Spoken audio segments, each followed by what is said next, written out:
Hi, welcome back. In this video, I'm going to show you how to draw this beautiful and colorful bird using pit pastel pencils. So let's get started.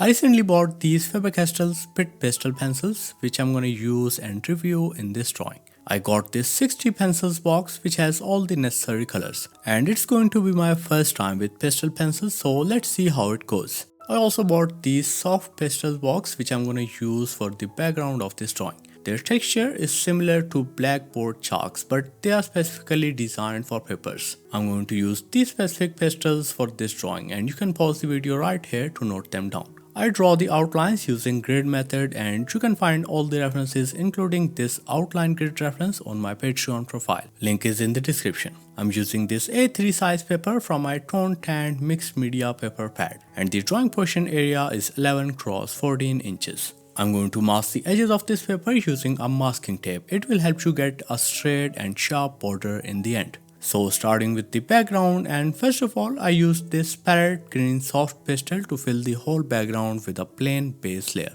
As I said, it was my first time with pastels, so I did not know how to blend them on this specific paper. I tried using tissue paper at first, but it didn't work as it does for the graphite. Most of the colors stick to the tissue paper and the background layer was too light to move forward. So I added another layer of parrot green and tried smudging it with cotton buds. And by the way, you don't need this much powder on the paper to work with. Just add a few strokes and blend it to see the results, and then add more if you need.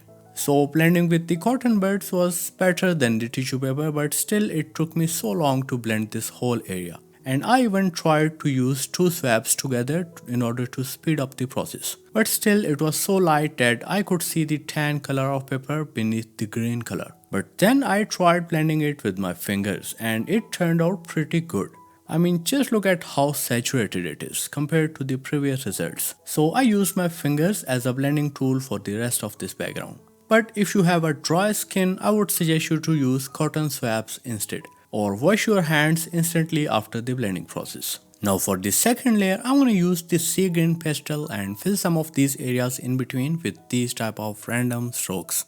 And again blend them lightly to merge them with the background. For the yellow tint in between, I'm going to use the yellow pastel and then use the white pastel for the white portions where required. And in the end, I'm going to use the brown color for these brown shadows in between. You can also darken some of these areas by rubbing your finger on the black pastel and using it for the shadows, etc. Just like this. I used the cotton swabs to scrape off the colors from these areas inside the outlines. Now moving on to the bird, and first of all I'm going to use this yellow 109 and fill the yellow areas of the bird with a base layer, and blended it using a cotton swab to flatten the base layer, just like this.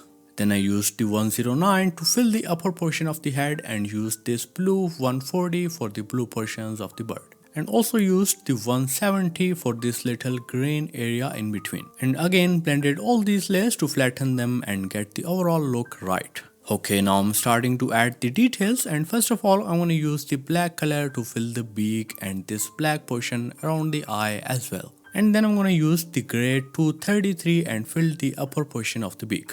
For these feathers near the upper portion of the beak, I'm going to use 156 mixed with 170. And then use the white color and yellow 185 to add feathers near the lower portion of the beak, just like this. Then I used the 118 red color for the eye, and then used the black color for the pupil, and then used the white color for the highlight on it. For these brownish feathers on the head, I'm going to use this 113 as a base layer first, and then use the black color for the dark feathers and shadows in between. And then I blended the shadows using the same 113. You can also use the 188 or 283 to add light shadows in between. And then use the yellow 185 for the highlights and yellow feathers in between. And by the way, the real-time version of this tutorial is available on my Patreon profile. So if you want to see all these details up close and in real time, you can visit my Patreon profile. Link is in the description. I'm also going to use the yellow color for the yellow feathers on this front wing and highlight the lower portion using the white color, just like this. Now for this lower portion of the wing, I'm gonna fill the upper left portion with this green 170 and fill the middle portion with this orange 113.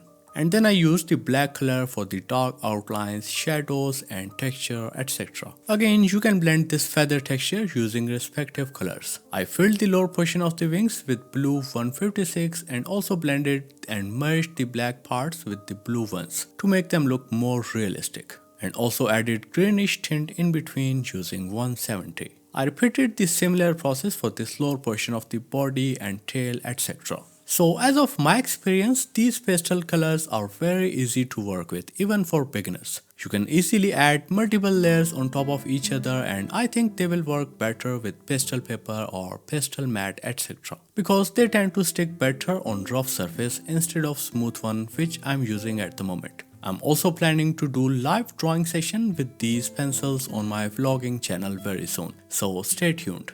Okay, now for this branch, I added a base layer first using 189 and then I added the highlight on top using the white color. And in the end, I added the contrast and shadows where required using the black color. The overall process for this upper part of the branch is similar to the lower part, but I added the grey color as well in the lower portion to give it a more realistic look and added the highlight in the end to make it look more 3D. And with this last step, we are done with this realistic bee-eater bird drawing. It takes so much time and efforts to make these free YouTube tutorials, so please leave a like if you enjoyed this one. It helps me a lot as an artist. So if you want to get the real-time tutorial of this drawing, you can visit my Patreon profile. And if you want to learn the basics of drawing first, you can join my course on Udemy. All the links are in the description down below. So thank you so much for watching and I'll see you in the next one.